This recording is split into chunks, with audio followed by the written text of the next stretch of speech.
J'avais utilisé la technique du BMW, donc bien, moyen, waouh. Donc mes ventes bien, c'était au moins une vente. Mon résultat moyen, c'était de faire 2 ventes et mon résultat waouh, c'était de faire 5 ventes. Bon, je suis entre le B et le M pour les résultats obtenus. Bonjour Marianne, comment tu vas? Bonjour Clélia, je vais super bien, je te remercie. Trop cool. Alors, on va apporter un petit peu de contexte aux personnes qui nous regardent. Est-ce que déjà on pourrait commencer par que tu nous expliques ce que tu fais et depuis combien de temps tu le fais? Ouais, bien sûr. Alors moi, je suis artisane d'art. Je suis spécialisée en marqueterie d'un genre unique, puisque j'incruste du tissu dans du bois. Et à ce titre-là, donc, je travaille notamment depuis plus d'une quinzaine d'années maintenant pour les grandes maisons de luxe et j'ai souhaité développer un projet un peu singulier, cette fois en tant qu'artiste, pour certaines femmes d'un certain âge ayant déjà traversé certaines épreuves de vie. Voilà, c'est un projet un peu particulier qui s'appelle Umayodana. Super, merci beaucoup. Qu'est-ce qui t'a donné envie à un moment donné de te faire accompagner?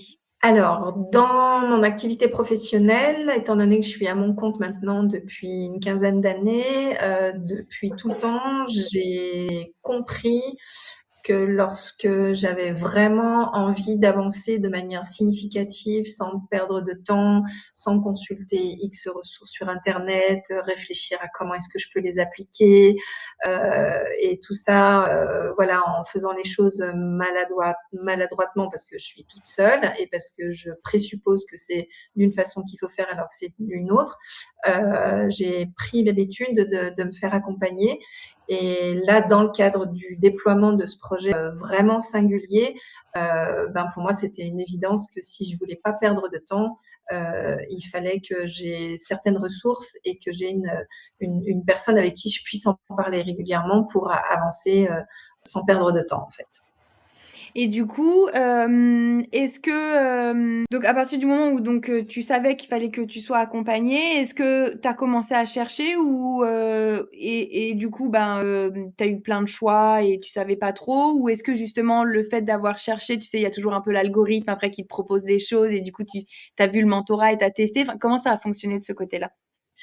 Alors de ce côté-là, ça a plutôt fonctionné par réseau. Il se trouve que, étant familière avec le milieu de l'accompagnement, j'ai déjà fait appel à certains centres de formation ou à certains coachs.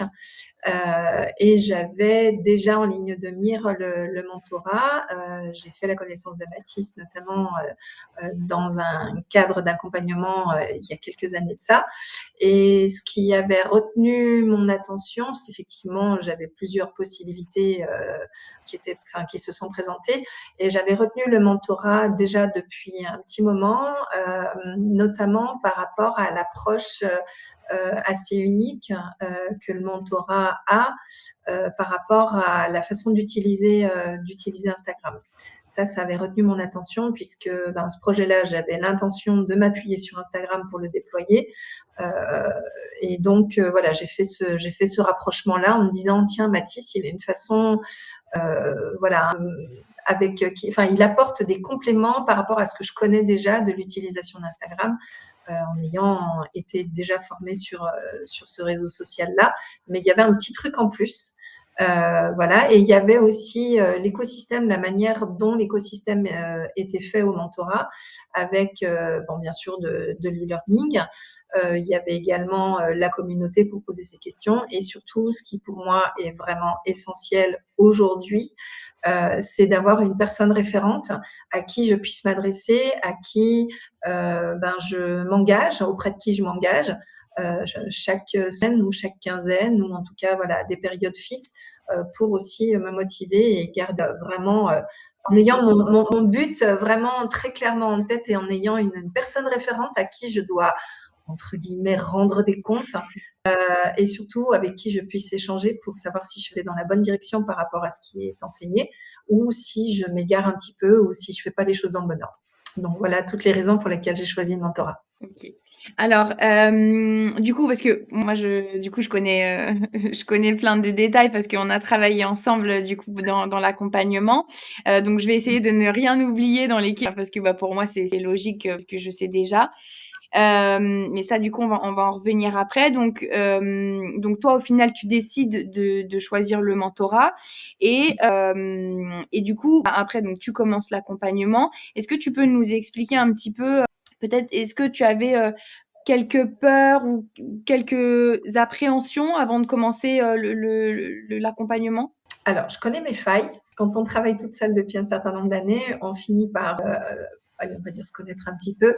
Et je sais que moi, dans mes failles, j'avais à la fois comme avantage d'avoir un esprit qui capte une multitude d'informations et qui a la capacité à les synthétiser et à en faire une action.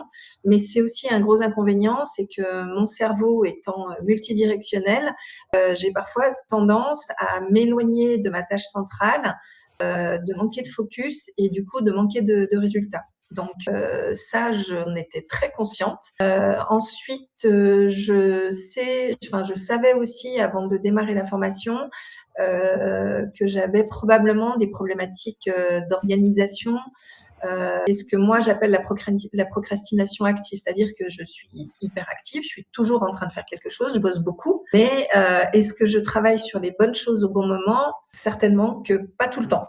Donc ça, c'était un gros warning pour moi de dire j'ai vraiment envie et j'ai vraiment envie de lancer ce projet qui est totalement singulier, il n'y a pas d'équivalent sur le marché.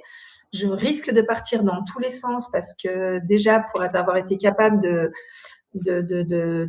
penser de manière synthétique à ce projet, ça a déjà été une difficulté. Alors, de le déployer, je risque de partir dans tous les sens et pour ça, j'ai besoin d'un peu j'ai besoin de cadre. Donc OK. voilà, ça c'était une des problématiques identifiées, de me dire bon voilà, c'est mon point de vigilance. Je me fais accompagner, j'investis du temps et de l'argent, je suis prête à bosser beaucoup, mais je veux apprendre à mieux travailler. Ça, c'est un point, ça a vraiment été un point très important.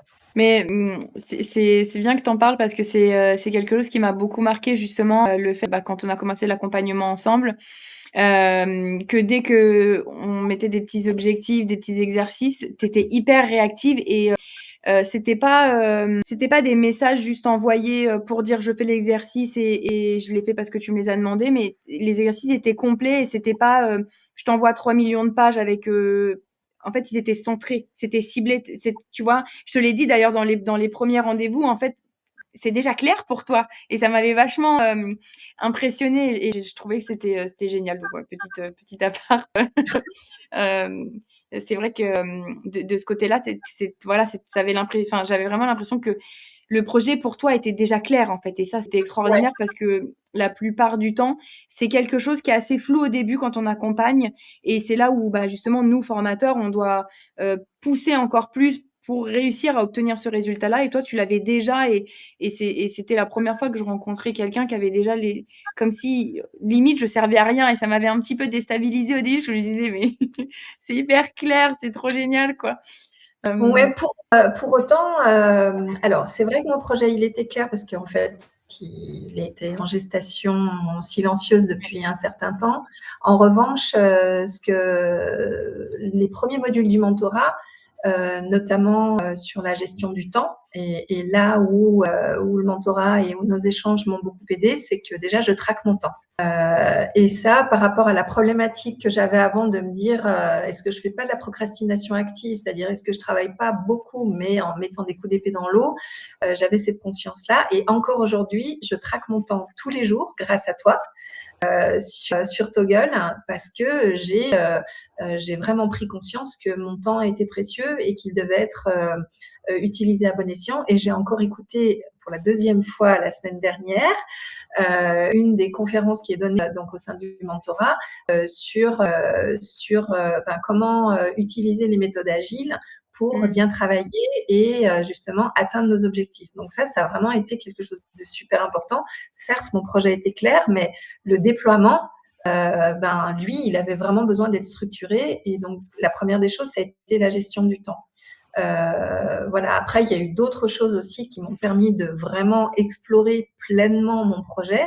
Parce qu'une idée, c'est bien, mais comme le dit très bien Maxime dans ce qui est enseigné dans les premiers modules, il y a aussi tester son marché. Et donc, de manière préliminaire, comment déjà bien gérer son temps, et ensuite, de cette idée qui effectivement était quand même assez claire dans ma tête, en faire un vrai projet viable. Et ça, il y a des phases. Alors, c'est des phases que j'ai apprises à l'école parce que j'ai fait marketing et commerce international, qui sont l'étude de marché. Pour autant, cette étude de marché en 2026, comment on l'a fait? Et là, effectivement, ce qui est enseigné avec lancer une campagne publicitaire d'une certaine manière pour avoir les gens au téléphone. Et ça a été également vraiment un game changer, parce qu'au départ, mon formulaire, je pensais que j'allais recueillir des informations via simplement un formulaire, et non.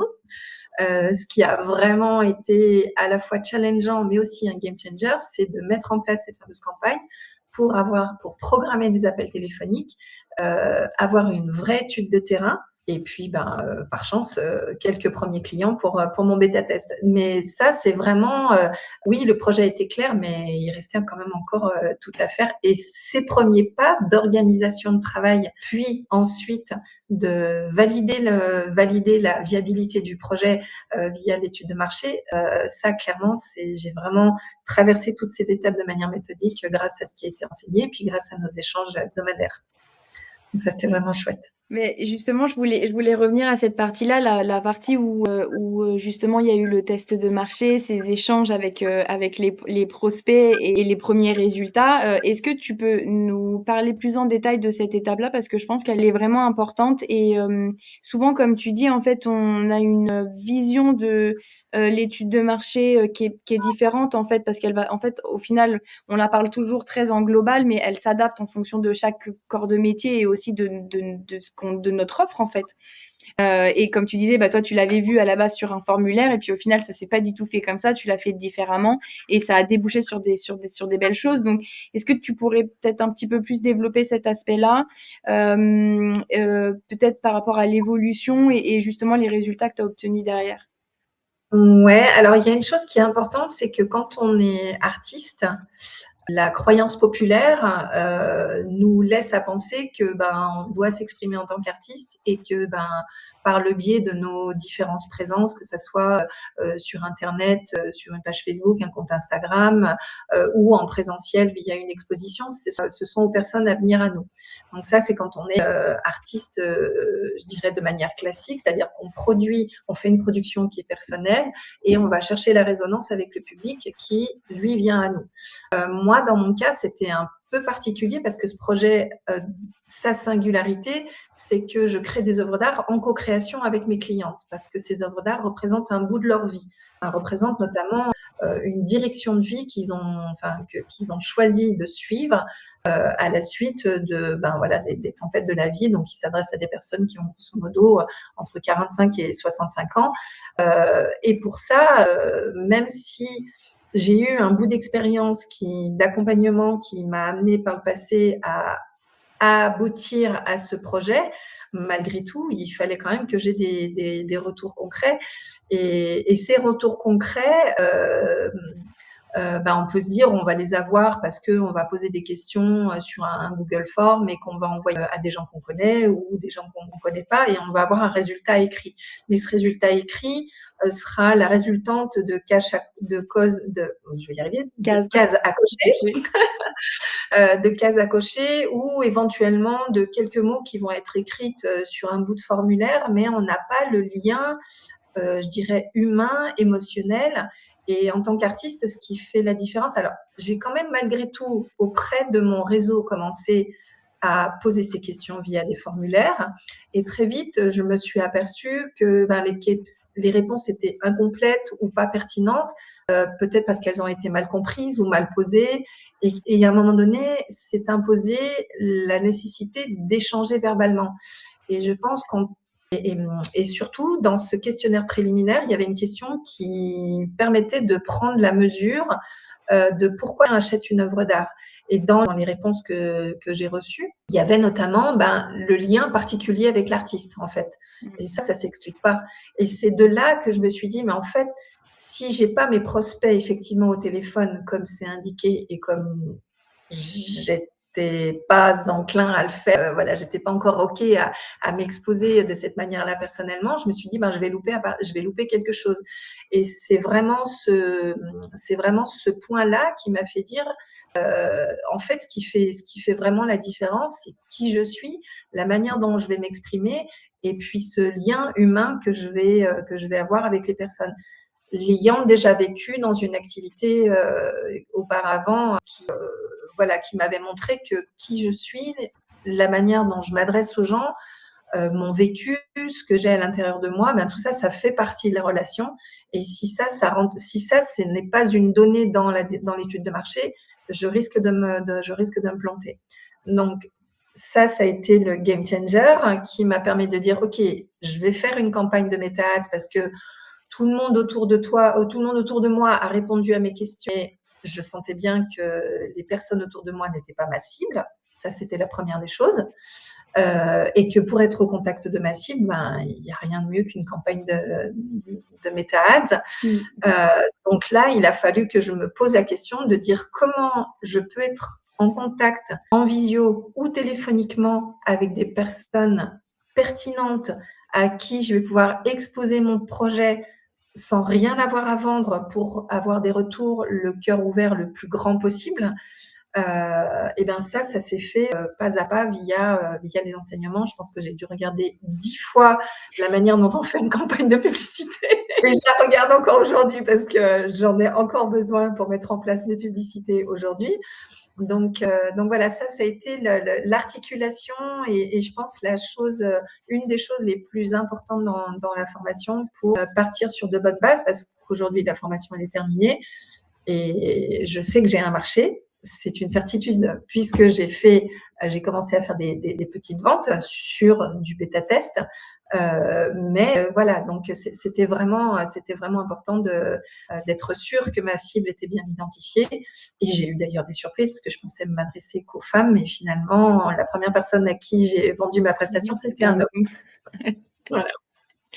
Et ouais, je voulais revenir aussi. Il y avait une chose aussi que je pense qui est importante aussi, c'est que tu t'étais mis des objectifs quand t'avais commencé ton projet. C'était aussi de dire que t'allais réussir à récupérer tant de personnes pour finaliser ton projet. Je trouve que c'est vachement bien parce que c'est une sorte de boost, d'auto-boost. Je sais pas comment l'expliquer.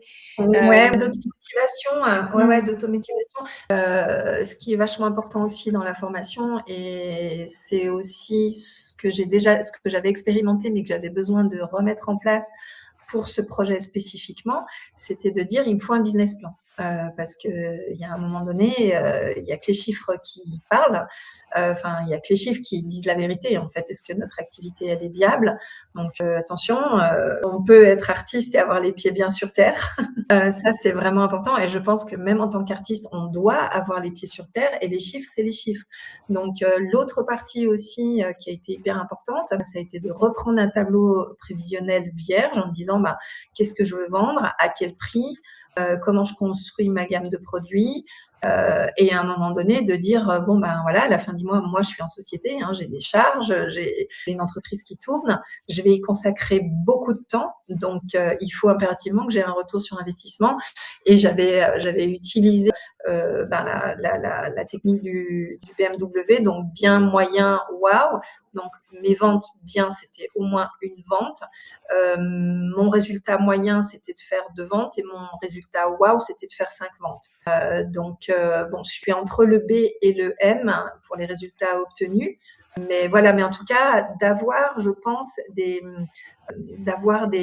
points de repère très précis, ça donne du sens à nos actions quotidiennes. Et du coup, voilà, on se dit, voilà, c'est ce résultat que je veux avoir. Et pour avoir ce résultat-là, voilà ce que je dois faire tel jour, tel jour, tel jour et tel jour.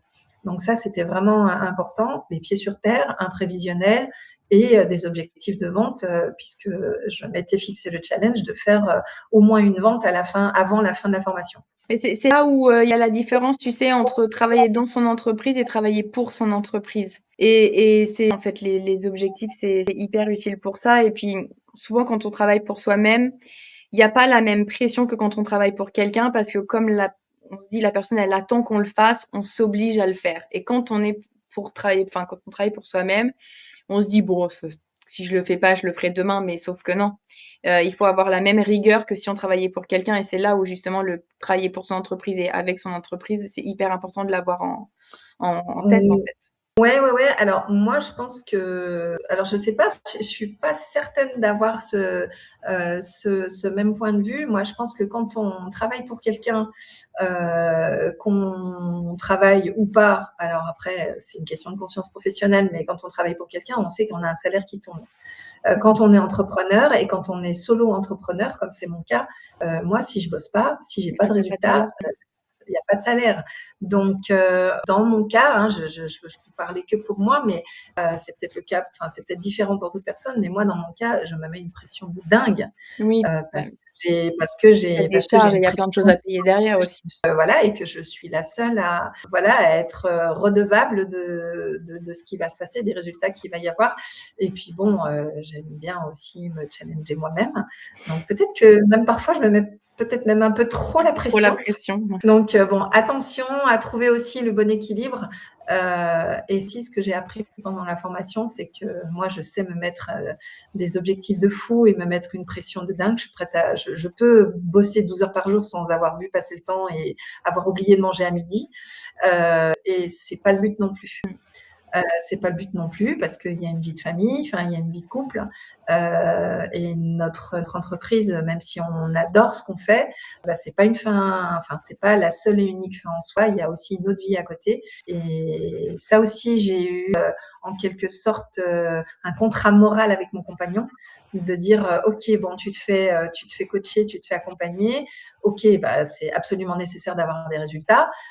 Mais attention de pas te mettre le Faut doigt pas dedans et te s'oublier. faire, voilà, de pas te faire manger le bras parce que voilà, bah parce qu'on est deux et que je sais assez facilement me mettre dans une bulle et faire comme si j'étais toute seule. Et c'est aussi ça l'apprentissage. C'est vrai. Bien sûr, de se mettre au boulot, oui, bien sûr, de se dire que je suis la seule responsable de mes résultats, oui, mais attention au reste. Mais c'est un très beau mot pour la fin justement. Je trouve que c'est un très bon exemple et du coup bah on va enchaîner avec est-ce que en plus de ce que tu viens de dire parce que je pense que c'était juste parfait, est-ce que tu as quelque chose en plus, un mot pour la fin ou un autre conseil en plus de celui que tu viens de donner?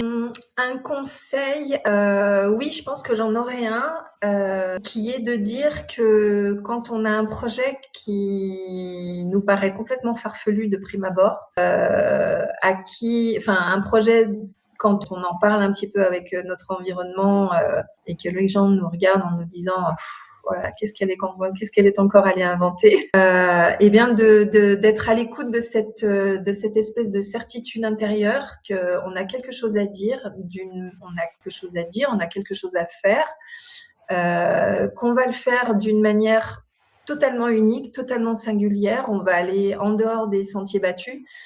Si je reprends les notions d'océan rouge, océan bleu, alors là on est totalement dans la zone océan bleu. Donc on est vraiment je suis la seule à faire ça sur le marché. Et moi je suis un peu coutumière du fait, puisque déjà ma technique de marqueterie, je suis la seule à la pratiquer et c'est ce qui m'a valu un prix d'innovation.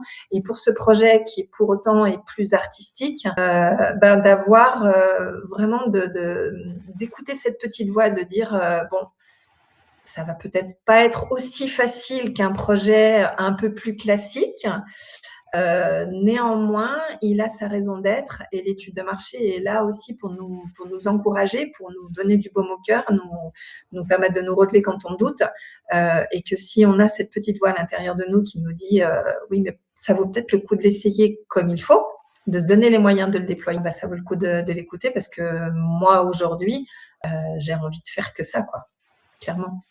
Et c'est la plus Donc belle chose, j'essaie, ça. je me donne les moyens de mettre en place cette activité de manière pérenne parce que c'est celle qui fait le plus sens aujourd'hui par rapport à mon vécu, ce que j'ai déjà fait sur le plan entrepreneurial, mon expérience, voilà, des clients que j'ai eus, de ceux que je veux plus, ceux avec qui j'ai envie de prendre un petit peu plus de distance pour être un petit peu plus authentique et puis finalement apporter quelque chose dans ce bas monde. Donc ouais, je pense que mon conseil de la fin, c'est écouter votre petite voix quand elle est claire et qu'il y a une forme de certitude intérieure. Ouais, il faut écouter ça. Bah, c'est un très beau mot de la fin.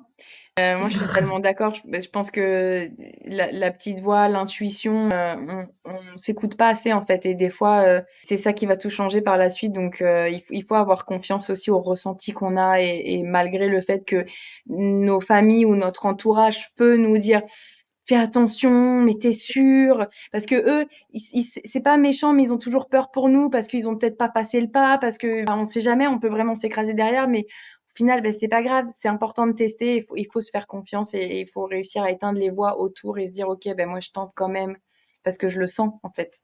Ouais, Donc, complètement. Ouais, mm, ouais. Et pour ça, il faut arriver à faire taire le bruit autour de soi et du coup d'être très concentré, d'avoir mm. des journées quand même où on est très concentré, où on a la possibilité d'être dans un environnement où on est dans notre bulle et où on avance sur ce seul et unique projet qu'on a envie de mettre à jour en s'étant donné les moyens de se faire accompagner pour ça. Eh ben, merci beaucoup, en tout cas, pour cette interview. C'était super, très intéressant. Merci à toi, Clélia, pour notre parcours commun. Oui. Eh ben moi je vais vous dire bonne journée, bon après-midi, je ne sais pas quand vous regarderez la vidéo.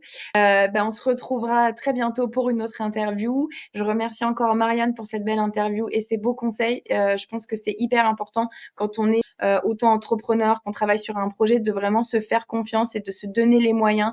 Et ne pas s'arrêter forcément aux peurs qu'on va avoir, mais réussir à passer outre parce que ben, ça donne souvent de très très beaux projets. Et du coup, ben, je vous dis à bientôt pour une prochaine interview. Au revoir!